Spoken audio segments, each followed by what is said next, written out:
দেখেন বড় পর্দা আপনার প্রথম ছবি, জয়া আহসানেরও প্রথম, তাকে দেখা গেল ব্যাচেলারে আপনাকেও, এবং আপনার লাস্ট কাজেও জয়া আহসান আছে হ্যাঁ হ্যাঁ বেসুরাতে। হ্যাঁ হ্যাঁ তো আপনাদের একটি ছবি দেখলাম যে বিহাইন্ড দ্য সিন কিছু ছবি এই বেসুরার কাজ করতে গিয়ে। হ্যাঁ, হ্যাঁ। তো সেই 2004-এ যখন কাজ করলেন এবং 2024-এ যখন কাজ করলেন, এই 20 বছরে আসলে কিরকম উত্তরণ দেখেছেন জয়া আহসানের?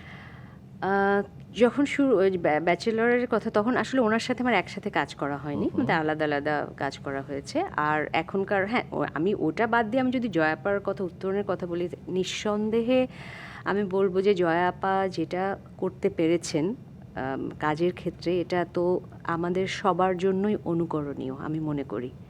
যে ওনার যে ডেডিকেশন, এবং আমি এই লাস্ট যে কাজটি করতে গেছি সেখানে যে আমি এত দিন পরও ওনাকে যখন একসাথে আমাদের যে সিকোয়েন্সগুলো ছিল একসাথে যখন কাজ হয়েছে, দুর্দান্ত। হ্যাঁ, তো এখনও উনি যে পরিমাণ প্রত্যেকটা শট, মানে উনি যেভাবে সিরিয়াস প্রত্যেকটা বিষয়ে ডিটেলসে, তা আসলে একজন মানুষ এমনি এমনি বড় হয় না। আমি শুধু এইটুকু ওনাকে আমি কাছ থেকে আমি দেখে এইটুকু আমি বলতে পারি। বাহ।